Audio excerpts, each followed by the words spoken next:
ഒരു വീഡിയോയിൽ നമ്മുടെ 9ാം ക്ലാസ്സിലെ ഈ ഒരു chapter digestion and transportation of nutrients എന്ന് പറഞ്ഞ ചാപ്റ്റർ നമ്മളൊരു 20 മിനിറ്റ്സ് കൊണ്ട് കംപ്ലീറ്റ് ആയിട്ട് കവർ ചെയ്യാൻ പോവാണ്. അപ്പോൾ നിങ്ങളുടെ ക്രിസ്മസ് എക്സാമിന് നിങ്ങൾക്ക് ഈ ചാപ്റ്റർ പഠിക്കുന്ന സമയത്ത് ഒരു 20 മിനിറ്റ് കൊണ്ട് പെട്ടെന്ന് ഈ ചാപ്റ്റർ റിവൈസ് ചെയ്യാനുള്ള കംപ്ലീറ്റ് കാര്യങ്ങളുണ്ട്. അപ്പോൾ വീഡിയോ കംപ്ലീറ്റ് ആയിട്ട് കാണാൻ വേണ്ടിയിട്ട് നോക്കുക. അപ്പോൾ ആദ്യം തന്നെ നമ്മൾ ഈ ചാപ്റ്ററിൽ എന്താ പറയുന്നത്, ന്യൂട്രീഷൻ അല്ലെങ്കിൽ പോഷണത്തിനെ കുറിച്ചാണ് പറയുന്നത് അല്ലേ. അതായത് ന്യൂട്രീഷൻ എന്ന് പറഞ്ഞാൽ എന്താണ്, നമ്മുടെ ചുറ്റുള്ള ജീവികൾ അവരുടെ ശരീരത്തിലേക്ക് ന്യൂട്രിയൻസ് എന്ത് ചെയ്യാണ്, എക്സ്റ്റേണൽ എൻവയോൺമെന്റിൽ നിന്ന് കിട്ടാൻ വേണ്ടിയിട്ട് ഭക്ഷണം കഴിക്കുകയാണ് അല്ലേ. അപ്പൊ ന്യൂട്രിയൻസ് കിട്ടാൻ വേണ്ടിയിട്ട് പുറമേ നിന്ന് ഭക്ഷണം ഉള്ളിലേക്ക് എടുക്കുന്ന ആ ഒരു പ്രോസസ്സിനെയാണ് നമ്മൾ എന്ത് പറയണേ, ന്യൂട്രീഷൻ അല്ലെങ്കിൽ പോഷണം. അപ്പൊ ഇത് നമുക്കൊരു 5 സ്റ്റേജസിലൂടെയാണ് നടക്കുന്നത്. ആദ്യം നമ്മൾ ഈ ഭക്ഷണം വായിലേക്ക് ഇടണം അല്ലേ. അപ്പൊ അതിനെ നമ്മൾ ഇൻജക്ഷൻ അല്ലെങ്കിൽ വിഴുങ്ങൽ എന്ന് പറയും. അതിനുശേഷം നമ്മുടെ ഭക്ഷണം എന്ത് ചെയ്യണം, ദഹിക്കണം. അതിന് നമുക്ക് ഡൈജസ്റ്റീവ് സിസ്റ്റം ഉണ്ട്, അതാണ് നമ്മൾ പഠിക്കാൻ പോകുന്നത്. അതിനുശേഷം നമ്മുടെ ഭക്ഷണം നമ്മുടെ ശരീരത്തിലേക്ക്, നമ്മുടെ ബ്ലഡിലേക്ക് അബ്സോർബ് ചെയ്യണം. അതാണ് നമ്മുടെ 3ാമത്തെ സ്റ്റെപ്പ്, അബ്സോർപ്ഷൻ അല്ലെങ്കിൽ ആഗിരണം. അതിനുശേഷം നമ്മുടെ കോശങ്ങൾ അല്ലെങ്കിൽ സെൽസ് അത് ഉപയോഗിക്കണം, അതിനെ അസിമിലേഷൻ എന്ന് പറയും.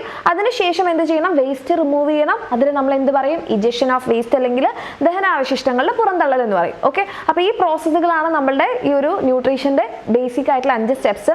പിന്നെ നമ്മൾ ന്യൂട്രിയൻസ് നമ്മൾ എങ്ങനെ ഭക്ഷണം കഴിക്കണം എന്ന് പറയുമ്പോൾ ഒരു ബാലൻസ്ഡ് ഡയറ്റ് എന്ന് പറയുമ്പോൾ അതിനകത്ത് നമുക്ക് എന്തായിരിക്കണം, നമ്മുടെ പ്രോട്ടീൻസ് കിട്ടണം, അതുപോലെ തന്നെ നമ്മുടെ കാർബോഹൈഡ്രേറ്റ് വേണം, പിന്നെ നമുക്ക് വൈറ്റമിൻസും മിനറൽസും ഒക്കെ കിട്ടാൻ വേണ്ടിയിട്ട് വെജിറ്റബിൾസും ഫ്രൂട്ട്സും എല്ലാം ഇൻക്ലൂഡ് ചെയ്യണം. അപ്പോൾ അതിൽ നമ്മുടെ റൈസ് ഒക്കെ കഴിച്ചാലാണ് നമുക്ക് കാർബോഹൈഡ്രേറ്റ്, നമുക്ക് എനർജിക്ക് വേണ്ടിയിട്ടുള്ളത്. പിന്നെ എഗ്ഗിൻ്റെ അകത്തും ചിക്കൻ്റെ അകത്തും മീറ്റിൻ്റെ അകത്തൊക്കെ പ്രോട്ടീൻ നമ്മുടെ വളർച്ചയ്ക്കും പിന്നെ നമ്മുടെ സെൽസിൻ്റെ ഒക്കെ റീപ്പയറിന് ആവശ്യമാണ്. പിന്നെ ഓയിൽ, ഫാറ്റ് നമുക്ക് എനർജിക്ക് വേണം. പിന്നെ ഈ പറയുന്ന ഗ്രീൻ ലീഫി വെജിറ്റബിൾസും ഫ്രൂട്ട്സും വെജിറ്റബിൾസും ഒക്കെ കഴിക്കുന്ന സമയത്താണ് നമുക്ക് മിനറൽസും വൈറ്റമിൻസും ഒക്കെ കിട്ടുക. അത് നമ്മുടെ ശരീരത്തിലെ ബാക്കിയുള്ള പ്രവർത്തനങ്ങളൊക്കെ നല്ല സ്മൂത്ത് ആയിട്ട് നടക്കാൻ വേണ്ടിയിട്ട് അത്യാവശ്യമാണ്. പിന്നെ വെള്ളത്തിന്റെ കാര്യം മിസ് പറയണ്ടല്ലോ, വെള്ളം നമ്മുടെ ശരീരത്തിൽ ഏറ്റവും കൂടുതൽ അത്യാവശ്യമുള്ള സാധനങ്ങളാണ്. പിന്നെ നമുക്കിവിടെ പറയാനുള്ളതാണ് നമ്മുടെ അമീബയുടെയും ഹൈഡ്രയുടെയും കാര്യം. ഇത് എക്സാമിന് നിങ്ങൾക്ക് കമ്പാരിസൺ ആയിട്ട് വരും. അതായത് അമീബയുടെ കാര്യം നോക്കുകയാണെങ്കിൽ അമീബ ഒരു യൂണിസെല്ലുലാർ ഓർഗാനിസം ആണ്. ഹൈഡ്ര ആണെങ്കിലോ ഒരു മൾട്ടി സെല്ലുലാർ ഓർഗാനിസം ആണ്.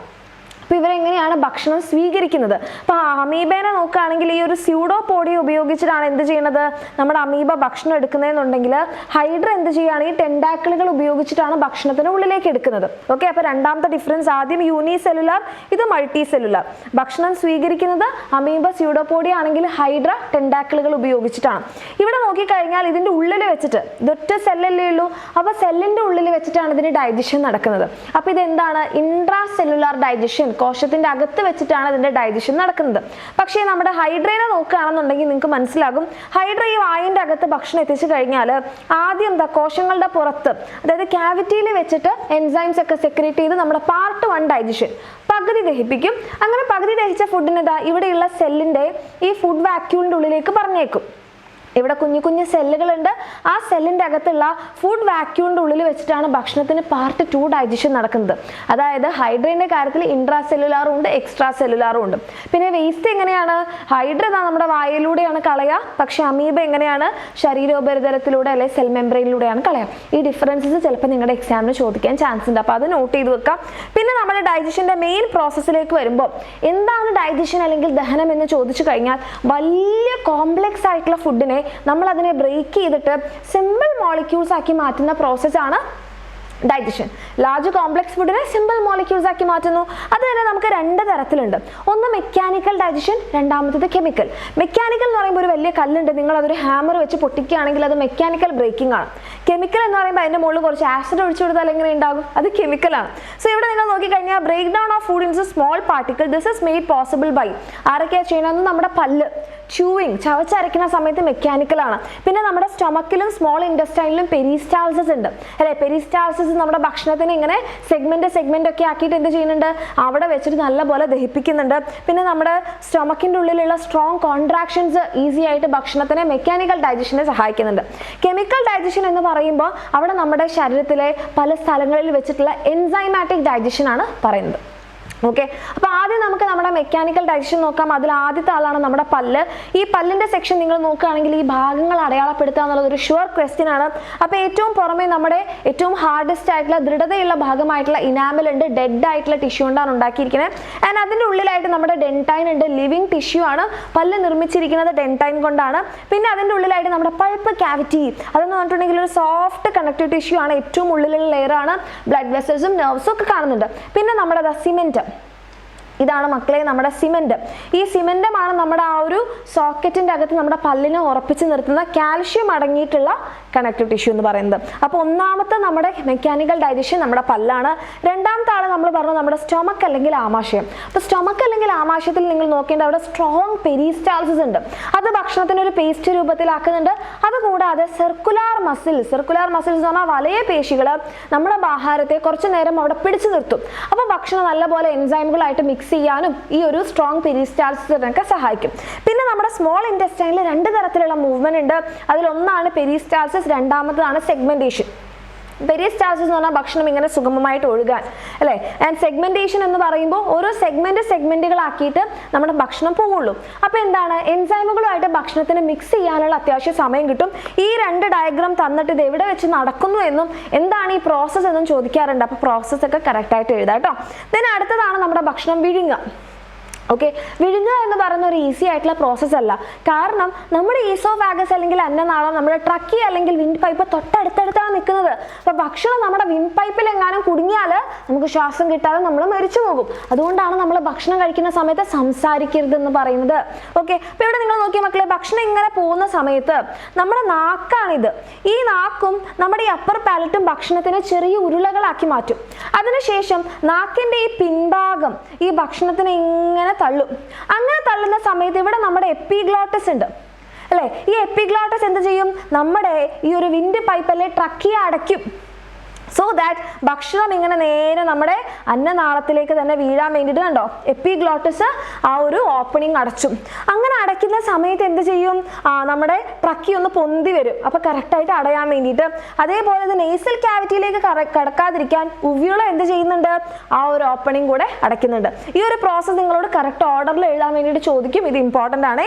ആദ്യം ടങ് എന്ത് ചെയ്യുന്നു, കംപ്രസ് ചെയ്ത് കുഞ്ഞു കുഞ്ഞു ബോൾസ് ആക്കുന്നു. ഉവ്യൂള നേസൽ ക്യാവിറ്റി ക്ലോസ് ചെയ്യുന്നു മൂക്കിൽ കയറാതിരിക്കാൻ വേണ്ടിയിട്ട്. ടങ് ഭക്ഷണത്തിന് എപ്പിഗ്ലോട്ടസിന്റെ മുകളിലൂടെ ഈസോഫാഗസിലേക്ക് പറഞ്ഞേക്കുന്നു. ആ സമയം ട്രക്കി ഒന്ന് പൊന്തി കൊടുക്കും, പ്രോപ്പറായിട്ട് അടഞ്ഞോട്ടെ എന്ന് കരുതിയിട്ട്. ദെൻ അടുത്തത് നമ്മുടെ ഭക്ഷണത്തിന്റെ കെമിക്കൽ ഡൈജഷൻ ആണ്. കെമിക്കൽ ഡൈജഷൻ എന്ന് പറയുമ്പോൾ മിസ് പറഞ്ഞു അവിടെ ആരുടെ ഇൻവോൾവ്മെന്റ് ഉണ്ട്, നമ്മുടെ എൻസൈമുകളുടെ ഇൻവോൾവ്മെന്റ് ഉണ്ട്. അപ്പോൾ ഈ എൻസൈമുകളുടെ പേരും ഓരോരുത്തരും എന്തൊക്കെയാണ് ചെയ്യുന്നത് എന്നുള്ളതും കറക്റ്റ് ആയിട്ട് നോക്കി വെക്കാം മക്കളെ. ആദ്യം നമ്മുടെ മൗത്തിന്റെ അകത്ത് നമുക്ക് സെലൈവറി ഗ്ലാൻസ് അല്ലെങ്കിൽ ഉമിനീർ ഗ്രന്ഥികളുണ്ട്. അവരുണ്ടാക്കുന്നതാണ് സെലൈവറി ജ്യൂസ്. ഈ സെലൈവറി ജ്യൂസ് എന്ത് ചെയ്യുന്നുണ്ട്, അതിനകത്ത് സെലൈവറി അമൈലേസ് ഉണ്ട്. ഇത് നമ്മുടെ സ്റ്റാർച്ചിനെ സിമ്പിൾ ഷുഗർ അല്ലേ, ചെറിയ ഷുഗർ മോളിക്യൂൾസ് ആക്കിയിട്ട് മാറ്റും. പിന്നെ നമ്മുടെ സ്റ്റൊമക്കിലേക്ക് വരുന്ന സമയത്ത് ഈസോഫാഗസിൽ നമുക്ക് എൻസൈമുകളൊന്നുമില്ല.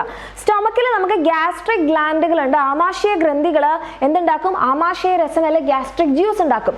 ജ്യൂസ് എന്ന് പറഞ്ഞിട്ടുണ്ടെങ്കിൽ അതിനകത്ത് ഒന്നിലധികം സാധനങ്ങൾ ഉണ്ടെന്ന് ഉറപ്പാണ്. അപ്പോൾ ഇവിടെ എന്താ ഒന്നിലധികം സാധനങ്ങൾ, പെപ്സിൻ ഉണ്ട്, ലിപ്പേസ് ഉണ്ട്, മ്യൂക്കസ് ഉണ്ട്, ഹൈഡ്രോക്ലോറിക് ആസിഡ് ഉണ്ട്.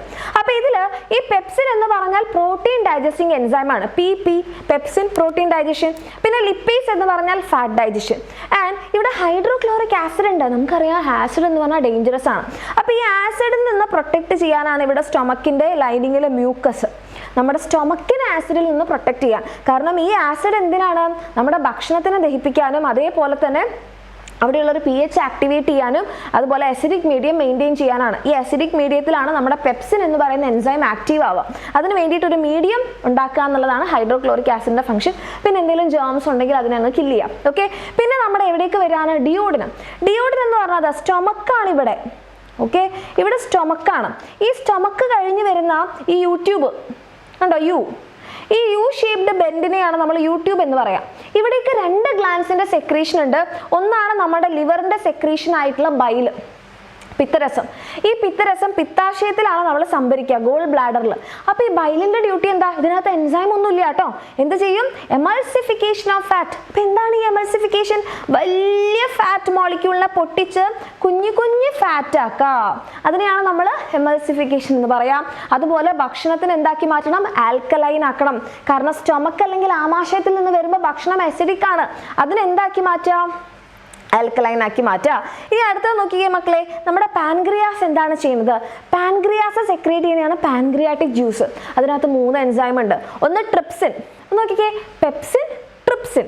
എവിടെയോ ഒരു കണക്ഷൻ ഫീൽ ചെയ്യുന്നില്ലേ. അപ്പോൾ ഇതും ഒരു പ്രോട്ടീൻ ഡൈജസ്റ്റിംഗ് എൻസൈമാണ്, പക്ഷേ പാർഷ്യൽ ഡൈജഷൻ ആണ്. പിന്നെ അമൈലേസ് ഉണ്ട്. നമ്മൾ സെലൈവറി അമൈലെ സ്റ്റാർച്ചിനെ സിമ്പിൾ ഷുഗർ ആക്കി. അതേപോലെ ഇതും എന്താണ്? സ്റ്റാർച്ചിന്റെ ഡൈജഷൻ ആണ്, അന്നജത്തിന്റെ ദഹനമാണ്. അതും പക്ഷേ പാർഷ്യൽ ആണ്. അതാണ് മിസ് രണ്ടിനും ഗ്രീൻ കളർ കൊടുത്തത്, പാർഷ്യൽ. പക്ഷേ ഇവിടെയുള്ള ലിപ്പേസ്, പാൻക്രിയാറ്റിക് ലിപ്പേസ് നമ്മുടെ ഫാറ്റിനെ കംപ്ലീറ്റ് ആയിട്ട് ഡൈജസ്റ്റ് ചെയ്ത് ഫാറ്റി ആസിഡും ഗ്ലിസറോളും ആക്കി. കംപ്ലീറ്റ് കഴിഞ്ഞു. ഫാറ്റിന്റെ കഥ ഇതോടുകൂടി കഴിഞ്ഞു. ഓക്കെ, ഇനി നമുക്ക് ആരെയാണ് ദഹിപ്പിക്കാനുള്ളത്? നമ്മുടെ പ്രോട്ടീനും സ്റ്റാർച്ചും. അത് നമ്മൾ എവിടെ വെച്ച് നടക്കും? നമ്മുടെ സ്മോൾ ഇൻഡസ്റ്റൈനിലെ ചെറുകുടൽ. ഇവിടെ വെച്ചിട്ടാണ് നമ്മുടെ ഡൈജഷൻ അങ്ങോട്ട് കംപ്ലീറ്റ് ചെയ്യുന്നത്. ഓക്കെ, അപ്പൊ ഇവിടെ നമ്മുടെ ഇൻഡസ്ട്രിയൽ ഗ്ലാൻസ് സെക്രീറ്റ് ചെയ്യുന്ന ഇൻഡസ്ട്രിയൽ ജ്യൂസ് ഉണ്ട്, അതിനകത്ത് കാർബോഹൈഡ്രേറ്റ്സ് ഉണ്ട്. അത് നമ്മുടെ കാർബോഹൈഡ്രേറ്റിലെ സ്റ്റാർച്ചിനെ കംപ്ലീറ്റ് ആയിട്ട് ഡൈജസ്റ്റ് ചെയ്ത് ഗ്ലൂക്കോസ്, ഗാലക്ടോസ്, ഫ്രക്ടോസ്, ഗ്ലൂഫ്രൂഗല. ഓക്കെ, പിന്നെ നമ്മുടെ പ്രോട്ടീനെ ഡൈജസ്റ്റ് ചെയ്ത് അമിനോ ആസിഡ് ആക്കി മാറ്റും. അപ്പൊ ഇപ്പൊ നമ്മളുടെ ന്യൂട്രിയൻസ് എന്തായി? സിമ്പിളായി. പ്രോട്ടീൻ അമിനോ ആസിഡായി, സ്റ്റാർച്ച് ഗ്ലൂക്കോസും ഗാലക്ടോസും ഫ്രക്ടോസും ആയി, നമ്മുടെ ഫാറ്റ് ഫാറ്റി ആസിഡും ഗ്ലിസറോളുമായി. അതായത് നമുക്ക് അബ്സോർബ് ചെയ്യാൻ പറ്റുന്ന ഫോമിലായി. ആൻഡ് നമ്മുടെ ന്യൂട്രിയൻസിന്റെ 90% അബ്സോർപ്ഷനും നടക്കുന്നത് എവിടെയാണ്? നമ്മുടെ സ്മോൾ ഇൻഡസ്റ്റൈനിൽ വെച്ചിട്ടാണ്. ഓക്കെ, അപ്പൊ സ്മോൾ ഇൻഡസ്റ്റൈനിൽ ഈ ഡൈജഷൻ അബ്സോർപ്ഷൻ നടക്കാൻ വേണ്ടിയിട്ട്, അതിന്റെ സർഫസ് ഏരിയ കൂട്ടാൻ വേണ്ടിയിട്ട് സ്മോൾ ഇൻഡസ്റ്റൈനിൽ എങ്ങനെയാണ്? സ്മോൾ ഇൻഡസ്റ്റൈനിന്റെ ഈ ഉൾഭാഗം നിങ്ങൾ നോക്കിക്കഴിഞ്ഞാൽ ഇങ്ങനെ ഫിംഗർ ലൈക്ക് ആയിട്ടുള്ള പ്രൊജക്ഷൻസ് ഉണ്ട്. ഈ ഫിംഗർ ലൈക്ക് പ്രൊജക്ഷൻസിനെയാണ് നമ്മൾ എന്ത് പറയാ മക്കളെ? വില്ലൈ എന്ന് പറയാ. ഈ വില്ലയിൽ എന്തൊക്കെയാണുള്ളത്? ഈ ഭാഗങ്ങൾ എക്സാമിന് ഐഡന്റിഫൈ ചെയ്യാൻ ചോദിക്കും. Very very important. അപ്പൊ ആദ്യം നമുക്കൊരു single layer of epithelial cells ഏറ്റവും പുറമേ ഉണ്ട്. ഓക്കെ, അപ്പം ഈസി ആയിട്ട് ഒറ്റ ലെയർ ഉള്ളതുകൊണ്ട് ഈസി ആയിട്ട് ന്യൂട്രിയൻസിന് ഇതിനുള്ളിലേക്ക് കയറാൻ വേണ്ടി പറ്റും. പിന്നെ നമ്മുടെ ബ്ലഡ് കാപ്പിലറീസ് ഉണ്ട്. ഇത് പ്രത്യേകം ശ്രദ്ധിക്കുക. ബ്ലഡ് കാപ്പിലറീസിലേക്കാണ് glucose, galactose, fructose, amino acid ഇവർ അബ്സോർബ് ചെയ്യുക. ഫാറ്റി ആസിഡും ഗ്ലിസറോൾ ഇവിടേക്കല്ല പോവുക. ഫാറ്റി ആസിഡും ഗ്ലിസറോൾ നടുവിൽ കാണുന്ന ഈ ഒരാളില്ലേ, അതാണ് ലാക്ടിയൽ, അല്ലെങ്കിൽ നമ്മൾ പറയും ലിംഫാറ്റിക് കാപ്പിലറി. ഈ ലാക്ടിയൽ അല്ലെങ്കിൽ ലിംഫാറ്റിക് കാപ്പിലറിയിലേക്കാണ് നമ്മുടെ ഫാറ്റി ആസിഡും ഗ്ലിസറോളും അബ്സോർബ് ചെയ്യുന്നത്. ഇത് എക്സാമിന് ചോദിക്കുന്ന ഭാഗമാണ്. അപ്പൊ ഇങ്ങനെ അബ്സോർപ്ഷൻ ഒക്കെ കഴിഞ്ഞ് അപ്പം നമ്മുടെ ലാർജ് ഇൻഡസ്റ്റൈൻ്റെ ഡ്യൂട്ടി എന്താ? ലാർജ് ഇൻഡസ്റ്റൈൻ പാവം, അവിടേക്ക് ഡൈജസ്റ്റ് ചെയ്യാനൊന്നുമില്ല. അപ്പൊ അൺഡൈജസ്റ്റഡ് ആയിട്ടുള്ള മെറ്റീരിയൽ, ദഹിപ്പിക്കാത്ത സാധനങ്ങൾ എങ്ങോട്ടേക്ക് പോകും? നമ്മുടെതാ ഈ ലാർജ് ഇൻഡസ്റ്റൈനിലേക്ക് കയറും. ഓക്കെ, അതുകൂടാതെ എന്തെങ്കിലും അവശേഷിക്കുന്ന ജലവും ലവണങ്ങളും, സോൾട്ടോ വാട്ടറോ ഉണ്ടെങ്കിൽ അത് അബ്സോർബ് ചെയ്യും. പിന്നെ ഇവിടെ കാണുന്ന ബാക്ടീരിയ എന്തൊക്കെ ഉണ്ടാക്കുന്നുണ്ട്? വൈറ്റമിൻ കെയും വൈറ്റമിൻ ബി കോംപ്ലക്സും ഉണ്ടാക്കുന്നുണ്ട്. അങ്ങനെ അൺഡൈജസ്റ്റഡ് ആയിട്ടുള്ള വേസ്റ്റ് ഇതാ കുറച്ച് നേരം ഈ റക്ടം എന്ന് പറയുന്ന ചേംബറിൽ സ്റ്റോർ ചെയ്ത് വെക്കും. പിന്നെ പുറത്തേക്ക് നമ്മുടെ ഏനസിലൂടെ കളയും. അതോടുകൂടിയിട്ട് നമ്മുടെ ഡൈജഷൻ കഴിഞ്ഞു. സിമ്പിൾ അല്ലേ? ഓക്കെ, ഇനി നമ്മൾ നോക്കാൻ പോകുന്നത് നമ്മുടെ സർക്കുലേഷൻ. അപ്പം നമ്മുടെ സർക്കുലേറ്ററി സിസ്റ്റത്തിലേക്ക് വരുമ്പോൾ നമ്മുടെ ഹാർട്ടിൻ്റെ ആൾക്കാരുമാണ്. അപ്പോൾ ആദ്യം നമ്മുടെ ഹാർട്ട് എന്താണ് സർക്കുലേറ്റ് ചെയ്യണേ? ആ ഫ്ലൂയിഡാണ് നമ്മുടെ ബ്ലഡ്. അതുകൂടാതെ ലിംഫും ഉണ്ട്. അപ്പോൾ ഇതിൽ മെയിൻ ആളാണ് നമ്മുടെ ബ്ലഡ് എന്ന് പറയുന്നത്. അപ്പോൾ ബ്ലഡിൽ നിങ്ങൾ നോക്കിക്കഴിഞ്ഞാൽ അതാ ബ്ലഡ് നമ്മുടെ ലാബിൽ കൊടുക്കുമ്പം എല്ലാം റെഡ് കളറായിരുന്നു. പക്ഷേ അത് കഴിഞ്ഞ് അവർ ഈ മെഷീനിലിട്ട് ഇങ്ങനെ കറക്കി കഴിഞ്ഞാൽ നമുക്ക് മുകളിലായിട്ട് ഇങ്ങനെ ഒരു മഞ്ഞ കളറിലുള്ള ഫ്ലൂയിഡ് കാണാം. ഈ മഞ്ഞ കളറിലുള്ള ഫ്ലൂയിഡ് ദ്രാവകമാണ് പ്ലാസ്മ. അതാണ് രക്തത്തിൽ 55%. അതിനുശേഷം താഴെയായിട്ട് നമുക്കിങ്ങനെ റെഡ് കളറിലൊരു സാധനം കാണാം. അതിൽ 45% നമ്മുടെ RBC അല്ലെ അരുണ രക്താണുക്കളും 1% കുറവ് നമ്മുടെ WBCയും അതുപോലെ തന്നെ ശ്വേത രക്താണുക്കളും പ്ലേറ്റ്ലെറ്റുകളുമാണ്. അപ്പോൾ ഇവരുടെ ഓരോരുത്തരുടെയും ഫംഗ്ഷൻസ് എക്സാമിന് ചോദിക്കും. ഈ ഒരു ഡയഗ്രാം വളരെ ഇമ്പോർട്ടൻ്റ് ആണ്, നിങ്ങളുടെ ടെക്സ്റ്റ് ബുക്കിലുള്ളതാണ്. 55% പ്ലാസ്മയിൽ നമുക്ക് വെള്ളമുണ്ട്, പ്രോട്ടീൻസ് ഉണ്ട്. ഈ പ്രോട്ടീൻസ് ഇമ്പോർട്ടൻ്റ് ആണ് മക്കളെ. ആൽബുമിൻ രക്തസമ്മർദ്ദം അല്ലെ ബ്ലഡ് പ്രഷർ റെഗുലേറ്റ് ചെയ്യും. ഗ്ലോബുലിൻ ഡിഫൻസ് അല്ലെങ്കിൽ പ്രതിരോധം. ആൻഡ് ഫൈബ്രിനോജൻ നമ്മളെ രക്തം കട്ടപിടിക്കാൻ സഹായിക്കും. ആൻഡ് അതർ കോമ്പണൻസും ഉണ്ട്. ഇനി നമ്മളുടെ ബ്ലഡ് സെൽസ് നോക്കുകയാണെങ്കിൽ RBC ആണ് ഓക്സിജൻ്റെയും കാർബൺ ഡൈ ഓക്സൈഡിൻ്റെ ഒക്കെ ട്രാൻസ്പോർട്ട് ചെയ്യുന്നത്. അതേപോലെ തന്നെ WBC ആണ് ഡിഫൻസ് പ്രതിരോധം. ആൻഡ് പ്ലേറ്റ്ലെറ്റ്സ് നമ്മളെ ബ്ലഡ് ക്ലോട്ട് ചെയ്യാൻ വേണ്ടിയിട്ട് രക്തം കട്ടപിടിക്കാൻ സഹായിക്കുന്നതാണ്. പിന്നെ നമ്മുടെ ഹാർട്ടിലേക്ക് വരുന്നതിന് മുൻപായിട്ട് നിങ്ങൾ അറിയേണ്ടതാണ് നമ്മുടെ രക്തക്കുഴലുകൾ. 3 ടൈപ്പ് ഉണ്ട്. നമുക്ക് ആർട്ടറി അല്ലെങ്കിൽ ധമനി, കാപ്പിലറി അല്ലെങ്കിൽ ലോമിക, സിര അല്ലെങ്കിൽ വെയിൻസ് ഉണ്ട്. അതിൽ ആർട്ടറി അല്ലെങ്കിൽ ധമനി ഹാർട്ടിൽ നിന്ന് പുറത്തേക്ക് ബ്ലഡ് കൊടുക്കുന്ന ആൾക്കാരാണ്. അപ്പോൾ ഹാർട്ടിൽ നിന്ന് പുറത്തേക്ക് പമ്പ് ചെയ്യുമ്പോൾ ഹൈ സ്പീഡും ഹൈ പ്രഷറുമാണ്. അപ്പോൾ നല്ല തിക്കായിട്ടുള്ള ഇലാസ്റ്റിക് ആയിട്ടുള്ള ബ്ലഡ് വെസൽസ് ആയിരിക്കണം. ഓക്കെ, അതാണ് നമ്മളുടെ ആരുടെ പ്രത്യേകത? ആർട്ടറിൻ്റെ പ്രത്യേകത. ആൻഡ് വെയിൻസ് എന്ന് പറയുമ്പോൾ ഹാർട്ടിലേക്ക് തിരിച്ചു വരികയാണ്. അപ്പോൾ ലോ സ്പീഡും ലോ പ്രഷറും. അപ്പോൾ തിരികെ ഹാർട്ടിലേക്ക് പോകാണ്ട് തിരികെ ഒഴുകാതിരിക്കാൻ വേണ്ടിയിട്ട് ഇവിടെ മാത്രമാണ് വാൽവ് ഉള്ളത്. ഓക്കെ, ഇത് കുറച്ച് തിന്നായിട്ടുള്ള കമ്പയർഡ് ടു ആർട്ടറി കുറച്ച് തിന്നായിട്ടുള്ള രക്തക്കുഴലാണ്. പിന്നെ നമ്മുടെ കാപ്പിലറി അല്ലെങ്കിൽ ലോമിക, ഇത് കുറച്ച് പ്രത്യേകതയുള്ള ആൾക്കാരാണ്. വളരെ തിന്നായിട്ടുള്ള സിംഗിൾ ലെയർ ഓഫ് സെൽസ് കൊണ്ടാണ് ലോമിക അരികുകളല്ലേ കാപ്പിലറി ഉണ്ടാക്കിയിരിക്കുന്നത്. അതിൻ്റെ ഇടയിൽ ചെറിയ സുഷിരങ്ങളുണ്ട്. ബ്ലഡ് വളരെ ലോ സ്പീഡിലും ലോ പ്രഷറിലുമാണ് ഒഴുകുക. ഓക്കെ, ഇനി നമ്മുടേതാ ടിഷ്യൂ ഫ്ലൂയിഡ് എങ്ങനെയാണ് ഫോം ചെയ്യുന്നത്? അപ്പോൾ മിസ് നേരത്തെ പറഞ്ഞു നമ്മുടെ ആർട്ടറിക്കോ നമ്മുടെ വെയിൻസിനോ നമ്മുടെ സെൽസിൻ്റെ അടുത്തേക്ക് പോകാൻ പറ്റില്ല, കാരണം അവർ അത്യാവശ്യം തിക്കാണ്. അപ്പം നമ്മുടെ ആർട്ടറീസ് ബ്രാഞ്ച് ചെയ്തിട്ട് എന്തായിട്ട് മാറും? കാപ്പിലറീസ് ആയിട്ട് മാറും. ഈ കാപ്പിലറീസിലൂടെ ബ്ലഡ് ഒഴുകുമ്പോൾ ഇവിടെ ഒരു പ്രഷർ ഉണ്ടാവും, കാരണം ഇവിടെ ഇത്രയും വോളിയം ഉണ്ടായിരുന്നു, ഇവിടെ വോളിയം കുറഞ്ഞു. വോളിയം കുറഞ്ഞാൽ എന്ത് ചെയ്യും? പ്രഷർ കൂടും. അപ്പം നമ്മുടെ പ്രോട്ടീൻസും ബ്ലഡ് സെൽസും ഒഴികെ അവർക്കൊന്നും ആ സുഷിരങ്ങളിലൂടെ പുറത്തു വരാൻ വേണ്ടി പറ്റില്ല. അപ്പോൾ പ്രോട്ടീൻസും ബ്ലഡ് സെൽസും ഒഴികെ ബാക്കിയെല്ലാം നമ്മുടെ പ്ലാസ്മ കംപ്ലീറ്റ് ആയിട്ട് നമ്മുടെ ഇന്റർ സെല്ലുലാർ സ്പേസിലേക്ക് ഊസ് ഔട്ട് ചെയ്യും. ഇങ്ങനെ കോശാന്തര സ്ഥലത്തേക്ക് അല്ലെങ്കിൽ ഇന്റർ സെല്ലുലാർ സ്പേസിലേക്ക് ഊസ് ഔട്ട് ചെയ്ത ഈ ഫ്ലൂയിഡിനെയാണ് നമ്മൾ ടിഷ്യൂ ഫ്ലൂയിഡ് എന്ന് പറയാം. ഈ ടിഷ്യൂ ഫ്ലൂയിഡും സെൽസും തമ്മിലാണ് ന്യൂട്രിയൻസിന്റെയും ഓക്സിജന്റെയും എക്സ്ചേഞ്ച്. ഇങ്ങോട്ടേക്ക് ന്യൂട്രിയൻസും ഓക്സിജനും കൊടുക്കും, തിരികെ എന്ത് കൊടുക്കും? കാർബൺ ഡൈ ഓക്സൈഡും വേസ്റ്റും. ആ ടിഷ്യൂ ഫ്ലൂയിഡിൽ നിന്ന് കാർബൺ ഡൈ ഓക്സൈഡും വേസ്റ്റും നമ്മുടെ കാപ്പിലറീസിലേക്ക് തന്നെ കയറും. അതാണ് ഇത് ബ്ലൂ കളർ കാണിച്ചത്. അങ്ങനെ ഈ കാർബൺ ഡൈ ഓക്സൈഡും വേസ്റ്റും നമ്മുടെ വെയിൻസിലേക്ക് പോകും. വെയിൻസ് അല്ലെങ്കിൽ സിരകളാണ് ഇതിനെ നമ്മുടെ തിരികെ ഹാർട്ടിലേക്ക് എത്തിക്കാം. ഓക്കെ, എന്നാലും കുറച്ച് ടിഷ്യൂ ഫ്ലൂയിഡ് എവിടെയും പോകാണ്ട് ഇവിടെ തന്നെ കിടപ്പുണ്ടാവും. ആ ടിഷ്യൂ ഫ്ലൂയിഡിനെ വലിച്ചെടുക്കാൻ വേണ്ടിയിട്ടാണ് ഇവിടെ ലിംഫാറ്റിക് കാപ്പിലറി അല്ലെങ്കിൽ ലാക്ടിയൽ ഉള്ളത്. ഓക്കെ, അപ്പം ഈ ഒരു ടിഷ്യൂ ഫ്ലൂയിഡ്, ബാക്കിയുള്ള ടിഷ്യൂ ഫ്ലൂയിഡ് ലിംഫാറ്റിക് കാപ്പിലറിയിലേക്ക് കയറി കഴിഞ്ഞാൽ അതിനെ വിളിക്കുന്ന പേരാണ് ലിംഫ് എന്ന്. Okay, so when blood flows through the capillary fluid part of the blood oozes out, ഊർന്നിറങ്ങുന്നു, അതിനെയാണ് ടിഷ്യൂ ഫ്ലൂയിഡ് എന്ന് പറയാം. ആൻഡ് നമ്മുടെ ലിംഫ് എന്താണ്? One part of the tissue fluid. Tissue ഫ്ലൂയിഡിന്റെ ഒരു ഭാഗം എന്ത് ചെയ്യുന്നു? ലിംഫാറ്റിക് കാപ്പിലറിയിലേക്ക് കയറുന്നു, അതിനെയാണ് ലിംഫ് എന്ന് പറയാം. ഓക്കെ, അതേപോലെ തന്നെ ലിംഫിന്റെ മറ്റ് ഫംഗ്ഷൻസ് എന്തൊക്കെയാ? Simple components formed as a result of fat digestion. Fat ഡൈജഷന്റെ പ്രോഡക്ട്സ് ആയിട്ടുള്ള ഫാറ്റി ആസിഡും ഗ്ലിസറോളും നമ്മുടെ ശരീരത്തിന്റെ എല്ലാ ഭാഗത്തേക്ക് എത്തിക്കുന്നത് ലിംഫാണ്. പിന്നെ അതെ, ഇവിടെ നമ്മുടെ ഒരു സിസ്റ്റം തന്നിട്ടുണ്ട്, എങ്ങനെയാണ് ഈ ന്യൂട്രിയൻസ് നമ്മുടെ ഹാർട്ടിലേക്ക് എത്തുന്നത്. അപ്പോൾ ഇവിടെ നിങ്ങൾ നോക്കിക്കഴിഞ്ഞാൽ നമ്മുടെ സ്മോൾ ഇൻറ്റസ്റ്റൈനിൽ നിന്ന് ആഗിരണം ചെയ്യുന്ന ന്യൂട്രിയൻസിനെ ആദ്യം പോർട്ടൽ വെയിൻസ്. പോർട്ടൽ വെയിൻ എന്ന് പറഞ്ഞാൽ ഹാർട്ടിലേക്ക് പോകാതെ ഒരു ഓർഗനിലേക്കാണ് പോകുന്നത്. അപ്പം ഇവിടെയുള്ള ഒരു അവയവത്തിൽ നിന്ന് മറ്റൊരു അവയവത്തിലേക്ക് പോകുന്ന വെയിൻസ് ആണ് പോർട്ടൽ വെയിൻ. അപ്പോൾ പോർട്ടൽ വെയിൻ അല്ലെ പോർട്ടൽ സിര അതിനെ ലിവറിൽ എത്തിക്കും. ലിവറിൽ എത്തിക്കുന്നത് എന്തിനാന്ന് വെച്ചാൽ liver is A centre of metabolism. കുറേ മാറ്റങ്ങൾ നടക്കുന്ന സ്ഥലമാണ്. ഫോർ എക്സാമ്പിൾ, ഗ്ലൂക്കോസിനെ ഗ്ലൈക്കോജൻ ആക്കി സ്റ്റോർ ചെയ്യാം, എന്തെങ്കിലും ടോക്സിക് സബ്സ്റ്റൻസ് ഉണ്ടെങ്കിൽ അതൊക്കെ റിമൂവ് ചെയ്യാം, അങ്ങനത്തെ കാര്യങ്ങളൊക്കെ. ഓക്കെ, അങ്ങനെ ലിവറിൽ വെച്ച് കുറേ മാറ്റങ്ങളൊക്കെ നടന്നതിന് ശേഷം, ടോക്സിൻസ് ഒക്കെ റിമൂവ് ചെയ്തതിന് ശേഷം ഹെപ്പാറ്റിക് വെയിൻ അല്ലെങ്കിൽ ഹെപ്പാറ്റിക് സിര അതിനെ ഹാർട്ടിലേക്ക് എത്തിക്കും ത്രൂ വീനാ കാവ. വീനാ കാവ വഴി ഹാർട്ടിലെത്തും. അപ്പൊ നമ്മുടെ ഫാറ്റി ആസിഡും ഗ്ലിസറോളും ബ്ലഡ് കാപ്പിലറിയിലേക്കല്ല വന്നത് അല്ലേ? അപ്പൊ അവരെന്ത് ചെയ്യും? അവരിതാ ലാക്ടിയലിന് പിന്നെ സ്മോൾ ലിംഫാറ്റിക് വെസൽ, പിന്നെ ലാർജ് ലിംഫാറ്റിക് വെസൽ, പിന്നെ അത് വീനാ കാവ വഴി ഹാർട്ടിലേക്ക് എത്തും. അതായത് എല്ലാ ന്യൂട്രിയൻസും അബ്സോർബ് ചെയ്തിട്ട് ആദ്യം ഹാർട്ടിലെത്തും. ഹാർട്ടിലെത്തിയിട്ട് എന്താ സംഭവിക്കുക? നമ്മളിനി പഠിക്കാൻ പോവാണതാ. ഇങ്ങോട്ട് പോകും, ലങ്സിലേക്ക് പോകും, ലങ്സിൽ നിന്ന് തിരികെ ഇവിടെ എത്തും, പിന്നെ അത് എല്ലാ ഭാഗത്തേക്കും പോകും. ഓക്കെ, അപ്പൊ ആ ഒരു കാര്യമാണ് നമ്മൾ പഠിക്കാൻ വേണ്ടി പോകുന്നത്. അപ്പൊ അതിന് വേണ്ടിയിട്ട് നമുക്ക് എന്ത് വേണം? നമ്മൾ ആദ്യം നമ്മുടെ ഹാർട്ടിന്റെ സ്ട്രക്ചർ അറിയണം.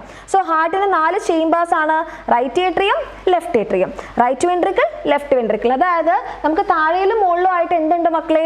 താഴെയിലും മുകളിലും ആയിട്ട് ഏട്രിയവും വെൻട്രിക്കിളും ഉണ്ട്. ഇത് റൈറ്റ് സൈഡിലും ഇത് ലെഫ്റ്റ് സൈഡിലും. ഇത് ഏട്രിയം, ഇത് വെൻട്രിക്കിൾ. പിന്നെ നമ്മൾ നോക്കുകയാണെങ്കിൽ ഇങ്ങോട്ടേക്ക് വരുന്ന വീനാ കാവ ഉണ്ട്, ഇങ്ങോട്ടേക്ക് വരുന്ന പൾമണറി വെയിൻ ഉണ്ട്. പൾമണറി വെയിൻ എന്ന് പറഞ്ഞാൽ ശ്വാസകോശത്തിൽ നിന്ന് ഹാർട്ടിലേക്ക് കയറുകയാണ്. അതായത് ഹാർട്ടിലേക്ക് കയറുന്നത് രണ്ടുപേരും ഏട്രിയത്തിലേക്കാണ്. ഇനി പുറത്തേക്ക് പോകാൻ വേണ്ടിയിട്ട് നമുക്ക് നമ്മുടെ റൈറ്റ് വെൻട്രിക്കിളിൽ നിന്ന് പോകുന്ന പൾമണറി ആർട്ടറിയും ലെഫ്റ്റ് വെൻട്രിക്കിളിൽ നിന്ന് പോകുന്ന അയോട്ട അല്ലെങ്കിൽ മഹാധമനി ഉണ്ട്. ഇനി വാൽവുകളുടെ കാര്യം പറയുകയാണെങ്കിൽ നമ്മുടെ റൈറ്റ് സൈഡിൽ നമുക്ക് ട്രൈകാസ്പിഡ് വാൽവും ലെഫ്റ്റ് സൈഡിൽ നമുക്ക് ബൈകാസ്പിഡ് വാൽവും ഉണ്ട്. പിന്നെ നമ്മുടെ അയോട്ടയുടെ അകത്ത് അയോട്ടിക് വാൽവ് ഉണ്ട്. ആൻഡ് നമ്മുടെ പൾമണറി ആർട്ടറിയുടെ അകത്ത് പൾമണറി ആർട്ടറി വാൽവ് ഉണ്ട്. ഇതിനെ രണ്ടിനെയും കൂടി ചേർത്ത് നമ്മൾ സെമി ലൂണാർ വാൽവ് എന്ന് പറയും. പിന്നെ നമ്മുടെതാ എസ് എ നോഡാണ് നമ്മുടെ ഹാർട്ടിന്റെ കോൺട്രാക്ഷനും റിലാക്സേഷൻ ഉണ്ടാക്കുന്നത്. സോ അതിന് നമ്മൾ പേസ് മേക്കർ എന്ന് പറയാറുണ്ട്. പിന്നെ നമ്മുടെ ഹാർട്ടിന്റെ ആ ഒരു കാർഡിയാക് സൈക്കിൾ 4 സ്റ്റേജസ് ആണ്. Joint diastole, atrial systole, ventricular systole, joint diastole. Joint diastole ഇരിക്കുന്ന സമയത്ത് എല്ലാവരും റിലാക്സ്ഡ് ആണ്. അപ്പൊ ഹാർട്ടിലേക്ക് ബ്ലഡ് ഇങ്ങനെ വന്ന് നിറയും. ആ ബ്ലഡ് നേരെ വെൻട്രിക്കിളിലേക്കും വീഴുന്നുണ്ട്. ഒരു മൊമെന്റ് എത്തിക്കഴിഞ്ഞാൽ ഏട്രിയം ഫുൾ ആകും. അപ്പൊ ഏട്രിയം കോൺട്രാക്ട് ചെയ്യും. അപ്പൊ ബ്ലഡ് മുഴുവനായിട്ട് വെൻട്രിക്കിളിലേക്ക് വീഴും. അപ്പൊ വെൻട്രിക്കിൾ വെൻട്രിക്കിളിൽ പ്രഷർ കൂടും, അപ്പോൾ വെൻട്രിക്കിൾ കോൺട്രാക്ട് ചെയ്യും. വെൻട്രിക്കിൾ കോൺട്രാക്ട് ചെയ്യുന്ന സമയത്ത് ബ്ലഡ് മുഴുവൻ എങ്ങോട്ടേക്ക് പോകും? ബ്ലഡ് വെസൽസിലേക്ക് കയറും. അപ്പോൾ എല്ലാവരും വീണ്ടും റിലാക്സ്ഡ് സ്റ്റേറ്റ്. അതിൽ സിസ്റ്റോൾ എന്ന് പറഞ്ഞാൽ കോൺട്രാക്ഷൻ ആണ്, ഡയസ്റ്റോൾ എന്ന് പറഞ്ഞാൽ റിലാക്സേഷൻ ആണ്. ഈ സമയത്ത് ഉണ്ടാവുന്ന ആ ഒരു പ്രഷറാണ് സിസ്റ്റോളിക് പ്രഷറും ഡയസ്റ്റോളിക് പ്രഷറും. അതായത് നമ്മൾ വെൻട്രിക്കിൾസിന്റെ ടേമിലാണ് പറയാം. കാരണം വെൻട്രിക്കിൾ കോൺട്രാക്ട് ചെയ്യുമ്പോഴാണ് ഹാർട്ടിൽ നിന്ന് പുറത്തേക്ക് ബ്ലഡ് പോകുന്നത്. വെൻട്രിക്കിൾ റിലാക്സ് ചെയ്യുന്ന സമയത്ത് ബ്ലഡ് വന്ന് നിറയാണ് ചെയ്യുന്നത്. അപ്പോൾ കോൺട്രാക്ട് ചെയ്യുമ്പോൾ അനുഭവപ്പെടുന്ന ഹൈ പ്രഷറാണ് സിസ്റ്റോളിക് പ്രഷർ, ദാറ്റ് ഈസ് 120. അപ്പോൾ ആ സമയത്ത് ഏകദേശം 70 ml ബ്ലഡ് ഹാർട്ടിൽ നിന്ന് പുറത്തേക്ക് പോകുന്നുണ്ട്. വെൻട്രിക്കിൾ റിലാക്സ് ചെയ്യുമ്പോൾ എത്ര നിറയുന്നുണ്ട്? ഏകദേശം 70 ml ബ്ലഡ് നമ്മുടെ ഹാർട്ട് ചേംബേഴ്സിൽ നിറയുന്നുണ്ട്. സോ അതാണ് 80. ഇത് മെഷർ ചെയ്യുന്ന ഇൻസ്ട്രുമെന്റ്സ് ആണ് സ്ഫിഗ്മോമാനോമീറ്ററും ഇപ്പോൾ നമുക്ക് ഡിജിറ്റൽ BP അപ്പാരറ്റസ് ഉണ്ട്. ഇനി ഇലക്ട്രോ കാർഡിയോഗ്രാം എന്ന് പറഞ്ഞാൽ നമ്മൾ പറഞ്ഞു നമ്മുടെ ഹാർട്ടിൽ ഇലക്ട്രിക് സിഗ്നൽസ് ജനറേറ്റ് ചെയ്യുന്നുണ്ട്.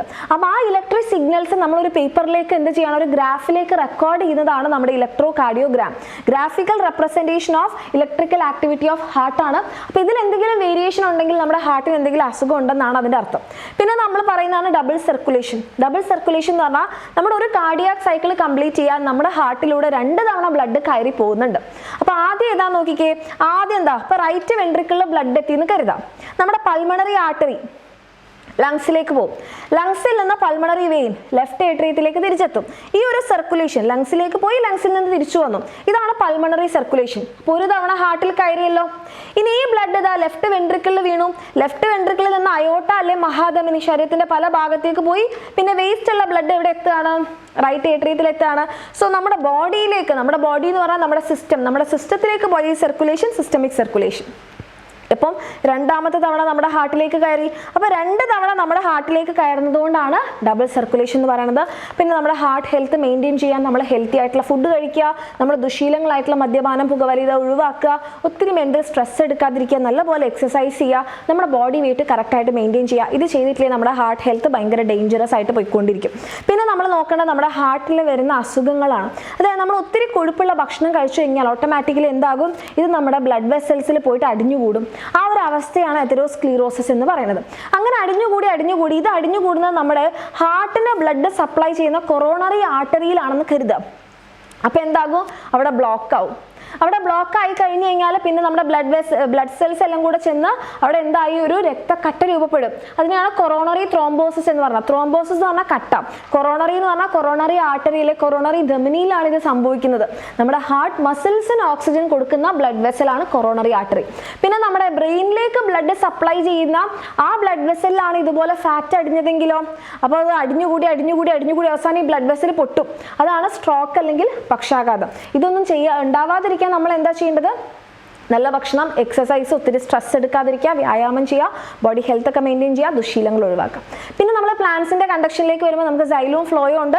സൈലത്തിൽ നമുക്ക് ആരൊക്കെയുണ്ട്? ട്രക്കീഡും വെസലും. ഈ തടിച്ച വെസലുകളാണ്. വെസൽ എന്ന് പറയുന്നത് ഡെഡ് സെൽസ് ആണ്. ഇവിടെ ക്രോസ് വാൾസ് ഇല്ലാത്തതുകൊണ്ട് ഒരു ഒറ്റ കുഴൽ പോലെയാണ് തോന്നുക. ട്രക്കീഡ് എന്ന് പറഞ്ഞാൽ ഡെഡ് സെൽസ് ആണ്, കുറച്ചുകൂടി തിന്നായിട്ടുള്ള സ്പിൻഡിൽ ഷേപ്ഡ് സെൽസ് ആണ്. പിന്നെ ഇവരെന്താ ചെയ്യണമെന്ന് നോക്കിയാൽ മക്കളെ, ഒന്നാമതായിട്ട് ഇലകളിലൂടെ നമ്മുടെ ട്രാൻസ്പിറേഷൻ വഴി വെള്ളം പുറത്തു പോകുന്നുണ്ട്. അപ്പോൾ ഇവിടെ വെള്ളത്തിന്റെ കുറവ് വരും. അപ്പോൾ വെള്ളം ഇങ്ങനെ എന്ത് ചെയ്യും? മുകളിലേക്ക് ഇങ്ങനെ കയറും ഓസ്മോസിസ് വഴിയായിട്ട്.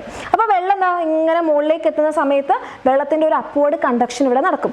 അതുകൂടാതെ വാട്ടർ മോളിക്യൂൾസ് തമ്മിലുള്ള കൊഹെസീവ് ഫോഴ്സും വാട്ടർ മോളിക്യൂളും ഈ ഒരു സൈലത്തിന്റെ വെസലും തമ്മിലുള്ള അഡ്ഹസീവ് ഫോഴ്സും ഇതിനെ സഹായിക്കുന്നുണ്ട്. ഒരു പരിധി വരെ റൂട്ടിൽ ഡെവലപ്പ് ചെയ്യുന്ന റൂട്ട് പ്രഷറും നമ്മുടെ വെള്ളത്തിന് മുകളിലേക്ക് എത്തിക്കുന്നുണ്ട്. പിന്നെ ഫ്ലോയത്തിന്റെ ഫംഗ്ഷൻ എന്താണെന്ന് ചോദിച്ചു കഴിഞ്ഞാൽ ഫുഡിനെ എല്ലാ ഭാഗത്തേക്കും എത്തിക്കുക എന്നുള്ളതാണ്. അപ്പോൾ അതിന് നമുക്ക് സീവ് ട്യൂബും കമ്പാനിയൻ സെല്ലും ഉണ്ട്. സീവ് ട്യൂബ് ഒന്നിന് മുകളിൽ ഒന്നായിട്ട് ഇങ്ങനെ അടുക്കി വെച്ചിരിക്കുകയാണ്. ഇതിന്റെ ഇടയിലായിട്ട് നമുക്ക് സീവ് പ്ലേറ്റ്, ഒരു അരിപ്പ പോലെയുള്ള ഭാഗം കാണാം. അപ്പോൾ ഇത് ഐഡന്റിഫൈ ചെയ്യാൻ പറഞ്ഞാൽ ഈ അരിപ്പ പോലെയുള്ള ഭാഗങ്ങൾ ഉണ്ടെങ്കിൽ അത് നമ്മുടെ ഫ്ലോയമാണ്. ഇത് സീവ് ട്യൂബാണ്. അതിൻ്റെ അടുത്തായിട്ട് നമുക്ക് ഇവിടെ നമ്മുടെ കമ്പാനിയൻ സെല്ല് കാണാം. സീവ് ട്യൂബിനോട് ചേർന്ന് നമ്മുടെ ഫുഡിൻ്റെ ട്രാൻസ്പോർട്ടിന് സഹായിക്കുന്നതാണ്. ഇനി ഫുഡ് എങ്ങനെയാണ് കണ്ടക്ഷൻ നടത്തുക എന്ന് പറഞ്ഞാൽ ഗ്ലൂക്കോസ് ആണ് ഉണ്ടാവുന്നതെങ്കിലും നമ്മൾ അതിനെ സ്റ്റോർ ചെയ്യുന്നത് സ്റ്റാർച്ചായിട്ടും ട്രാൻസ്പോർട്ട് ചെയ്യുന്നത് സൂക്രോസും ആയിട്ടാണ്. അപ്പോൾ ഈ സൂക്രോസ് എന്ത് ചെയ്യും? നമ്മുടെ ഫ്ലോയിൻ ട്യൂബിലേക്ക് കയറും. അപ്പോൾ അവിടെ സൊല്യൂട്ടിൻ്റെ കോൺസെൻട്രേഷൻ കയറി. അപ്പോൾ വെള്ളം എന്ത് ചെയ്യും? അത് ബാലൻസ് ചെയ്യാൻ വേണ്ടി അങ്ങോട്ടേക്ക് പോകും. അപ്പോൾ വെള്ളവും കൂടെ വരുമ്പോൾ അവിടെ മൊത്തത്തിൽ പ്രഷർ കൂടും.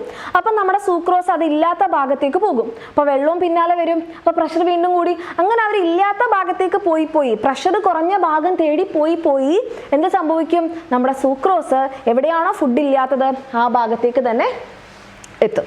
ഓക്കെ, അപ്പം നമ്മൾ വിചാരിച്ചതിനേക്കാൾ ഒരു 4 minutes കൂടിപ്പോയി. പക്ഷേ എൻ്റെ കുട്ടിയൊക്കെ ഈ ചാപ്റ്റർ ക്ലിയർ ആയെന്ന് വിചാരിക്കുന്നു. ഓക്കെ, അപ്പോൾ ഇത് നിങ്ങൾക്ക് യൂസ്ഫുൾ ആയെങ്കിൽ നിങ്ങളുടെ ഫ്രണ്ട്സിലേക്കൊക്കെ ഷെയർ ചെയ്യുക. ഇമ്പോർട്ടൻ്റ് ആയിട്ടുള്ള ചാപ്റ്ററാണ്, നോട്ട് ചെയ്ത് വെക്കുക. Thank you.